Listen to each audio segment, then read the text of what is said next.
On this next leg of their exploration through Kenya's arid north, Dos, Bertie and Femke go in search of the Samburu, distant cousins of the Maasai.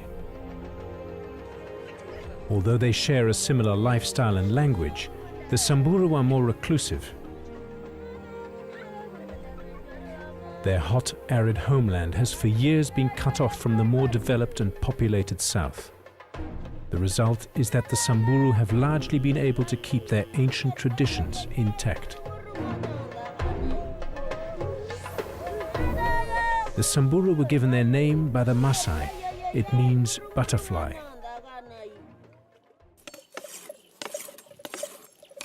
This describes both their constant movement and the impression of delicacy and beauty created by their personal adornments. This is in stark contrast to their fearsome reputation as skilled fighters. On this trip, our plan is to reach an isolated community. And as there are no access roads, we'll walk in with the help of pack camels.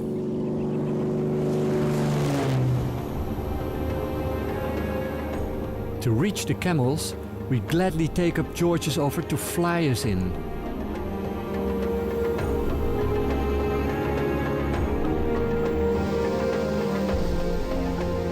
The rugged hills of the Matthews Ranges have a raw primeval beauty. But the most striking features are the lagas, or seasonal rivers, which run through this country like giant snakes of sand.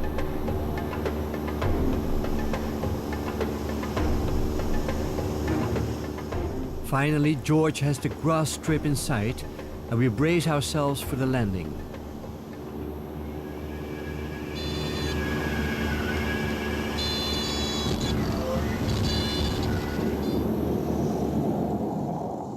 Camels have always intrigued me, and I'm looking forward to this unique opportunity to get to know them.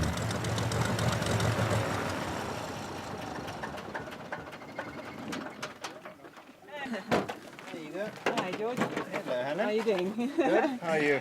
Hey, welcome to the Milgas. We're greeted by Helen Douglas Dufresne, a third-generation Kenyan who grew up on the lush green slopes of Mount Kenya. But 18 years ago, she lost her heart to the Samburu and their rugged country. The welcoming committee is a lot bigger than I expected. 14 Samburu warriors, or Moran, and 26 camels.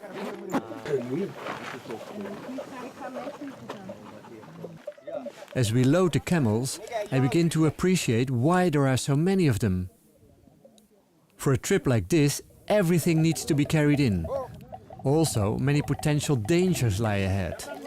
Spare camels are needed in case of accidents, which can be caused by quicksand, rockfalls, or even lion attacks.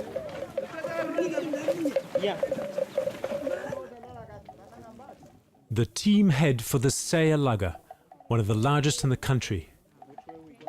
For the first few days, they'll use this sand highway to head south some 80 kilometers to search out a remote community experimenting with raising camels. In this dry country, the only reliable water source is the Laga. But the peace and calm here is deceptive. The Saya Laga has the reputation for being the most treacherous in Kenya. Each year, people and animals are trapped in the quicksand or swept away in raging torrents that can appear suddenly without warning.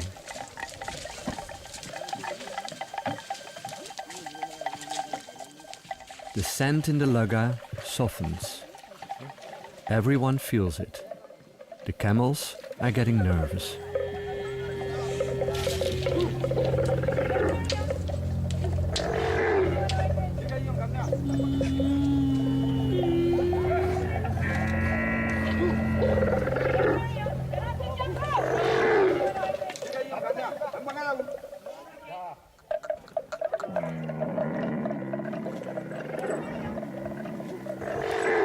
Before a serious accident occurs, Helen takes the lead and navigates a path through the soft sand.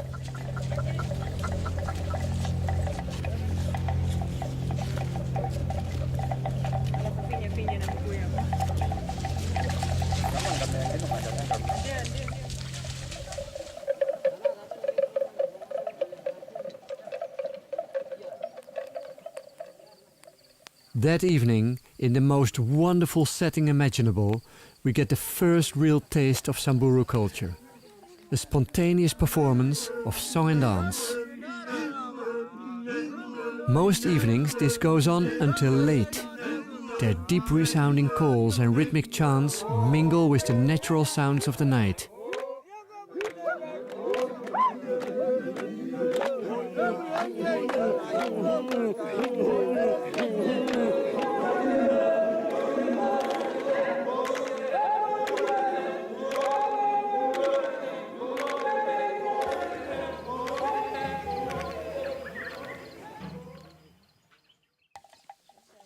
We're up before sunrise the next morning, eager to make the most of the cool of the day.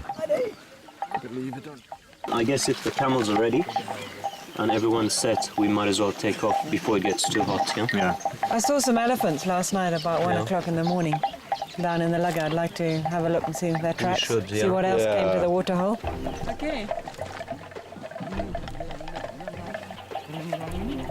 These are very, very fresh elephant tracks. Look, like this is his little foot and two Femke. hands. You Yeah, wanted to see some proper leopard tracks. yeah. There you go. Show me. You can see it's That's a good perfectly one. round, yeah? Yeah. There's no nail mark, so you know it's a cat with retractable claws. So he came to drink here, right? Yeah, obviously. So apart from leopard, No, is there's there also lion and there's, cheetah here? there's lion and cheetah. We're very lucky. We see a lot of cheetah, funny enough. Yeah. But there's plenty of lion here. We've lost about 20 camels in 8 years. 20 lion. camels in 8 years. Yeah. Oh, Yeah. The camel is perfectly adapted to this semi-arid country and is widely used in the deserts north of here as both a pack animal and for its meat and milk. We quickly adjust to the natural rhythms of the day, pacing ourselves to the ambling gait of the camels. By starting at dawn and making regular stops, we're able to cover around 15 kilometers before the animals begin to tire.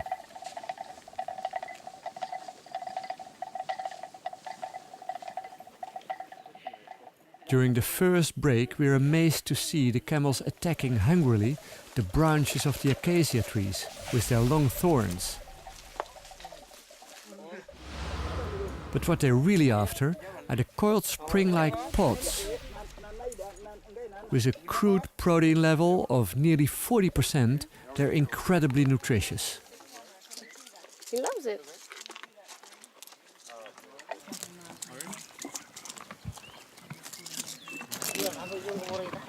I'm amazed by their anatomy. If you see the elbows, the way they bend them, and the way he's lying, that's amazing. This animal is completely built for the desert. Because you see the eyelashes? They're very long eyelashes. And that is to catch all the sand during a sandstorm. And also the ear. The ear is very small, full of hair, so that sand cannot go in. Yeah, you're good. No. Would you like to? Yes, I do. Yeah. Yeah, okay. This is hot. Yeah, well, you'll get used to it.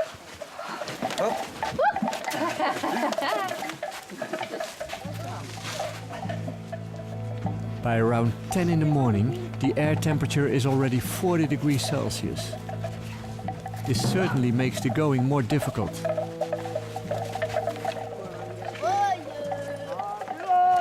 There's so many baboons over there.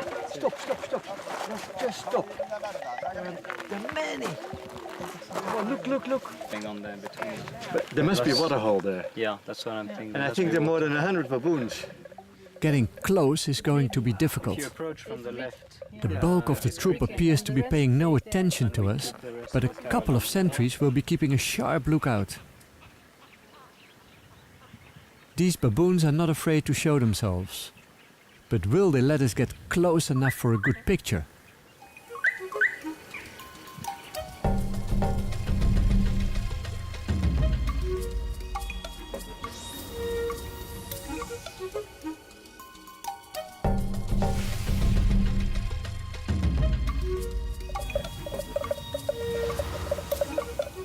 olive baboons are well known for their amazing adaptability. The group functions as a cohesive unit organized around a core of related females. With their food well spread out in country like this, the group needs to cover around 5 kilometers a day in order to find enough to eat. Probably thought I better comply. I don't even tap his toes. He does it.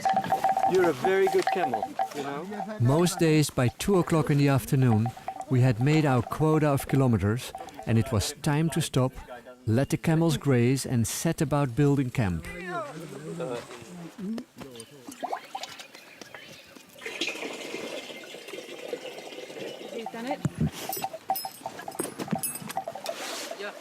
Getting that 100 kilos off the back is a welcome relief. I heard you talk about several lion attacks, even here in the campsite. Yeah. How is that possible? How can a lion kill a big animal like this? Well, actually camels are very easy to kill because they jump on the back and then the camel swings his neck round and they grab him by the throat. But we've got one camel who's been attacked 4 times. The lions have jumped onto his back and he knows the only way to save himself is to run for where the person who's looking after them is. Oh, really? And then the lions are scared of people. They have a great respect for people anyway around here.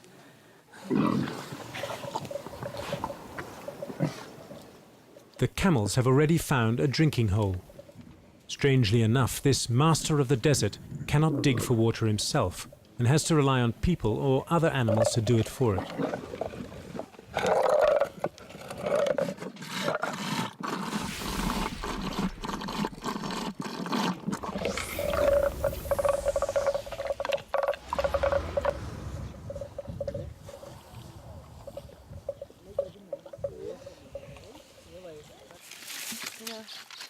Then, when Helen mentions that she's never known a woman able to light a fire in a traditional way, Femke quickly rises to the challenge. Yeah? Yeah. Perfect. Yeah. I will be able to do this. Just got challenged. I'm gonna need a bit of this dry elephant dung. Can't believe a woman cannot do this. I'm gonna do this. Let's feel it. It's getting hot. It's really getting hot. Keep it in there.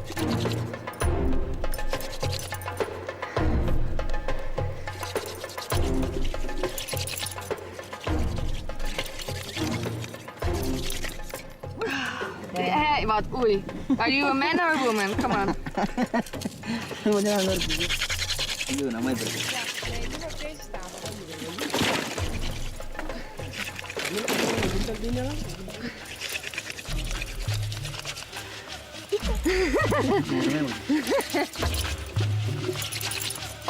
Okay, I can't.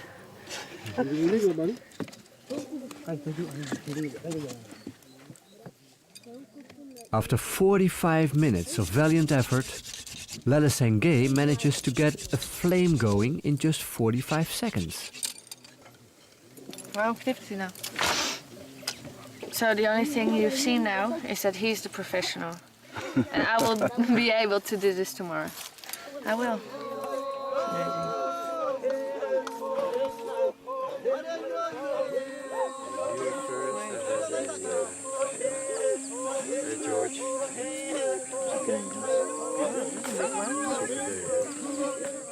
Once night falls, the camels settle down in a group in the center of the camp. They're now at their most vulnerable. This is when most lion attacks occur. While some camels take turns sleeping, others stay alert, quietly chewing the cud.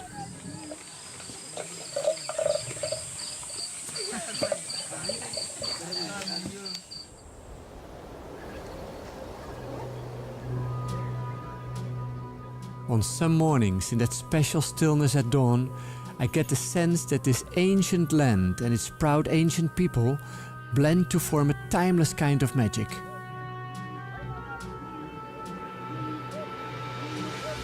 Do you consider these people primitive? I think that the world has got it the wrong way around. I think we're the primitive ones, and I think they've got life correct, because you just live with these people and you just feel happiness all the time. You know, if you go to our society, just people don't seem to be happy like when you're with these people. We're the primitive ones.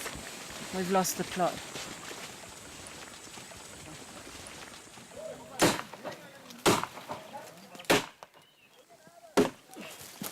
Finally, after a long journey through the lugger, we're about to leave the lugger and clearing a path to go into the hills. Spirits in the group rise. Having survived the first major phase of the journey, the group cut a path up towards the Samburu communities that line these hills. But the camels don't share the mood.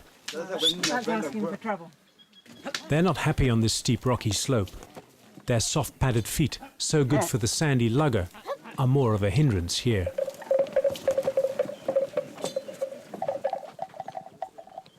As we climb onto the ridge, a new world opens up before us. Rolling hills punctuated by towering remnants of ancient volcanoes. Then ahead we see our first Samburu homestead, the immediate cause of much excitement among the warriors. Basically what's happened is that these guys haven't drank cow's milk for a very long time. And when we arrived here, the women offered some milk, and the first thing they asked was, "Is it cow's milk?"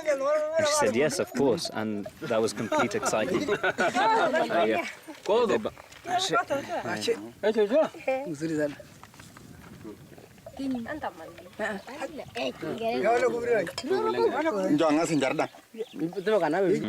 Slightly smoky as usual because of the wild olive branch they use to sterilize the calabash.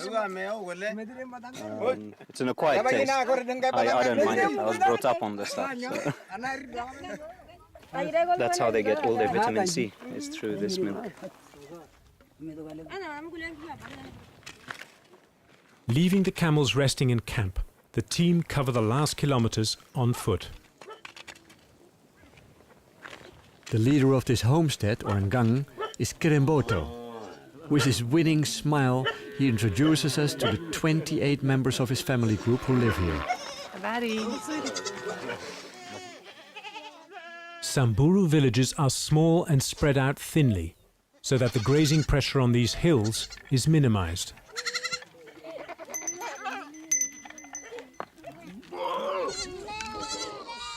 Any form of settled farming is looked down upon. Their livelihood and sense of wealth comes entirely from their herds of goat and cattle. The youngest animals are separated from the rest of the herd as it's too dangerous for them to graze the hills. This coop keeps them safe from prowling predators. When I ask Kirimboto how many cows and goats he has, he just replies, "Many." Counting for the Samburu is thought to bring bad luck. Nevertheless, he knows his herd intimately, and should just one animal be missing at the end of the day, he would know it immediately. George, can you ask her what she's making?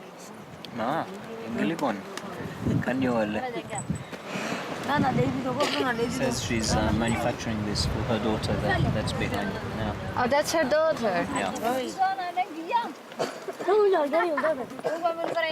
Samburu women don't wear the typical flat necklaces of the Maasai. Instead, from a young age, they're given single loops of beads by admirers, which over time merge to form a thick collar. The Samburu believe that by the age of 15 or 16, a girl should have enough beads to support her chin. This is then considered a sign that a girl is old enough to be married. Another reason to have a good collection of necklaces is so that they bounce nicely when dancing.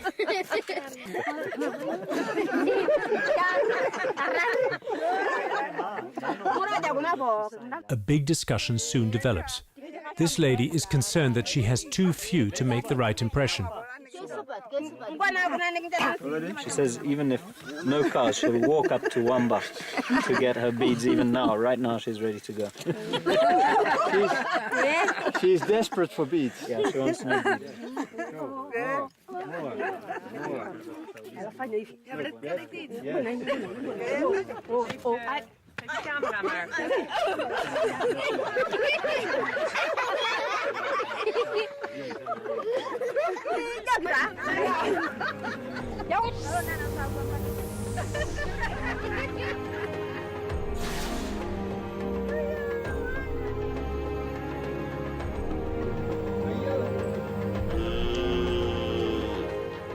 But all is not well. Kirimboto tells that a recent cattle raid combined with the drought of the past 2 years has devastated the cattle herds here. He's lost more than 300 in the past year alone. Some homesteads have lost all their cows, and this is putting great strain on the surrounding communities.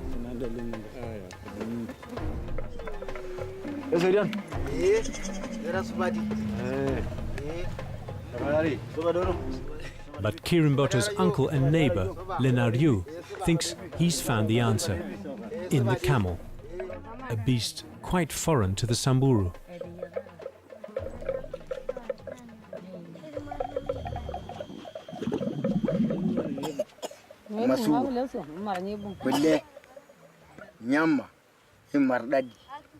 He says milk at all times, meat at all times. An animal that can withstand the most extreme conditions, heat, and still feed the family.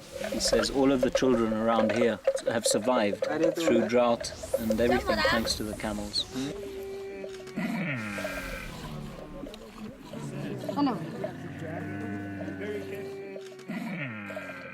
Camels breed at a much slower rate than cattle and are prone to more diseases. But Lenariu is showing that his pioneering work with this remarkable animal can help the Samburu cope with drought. And this is a problem that is affecting more and more their savage yet beautiful home.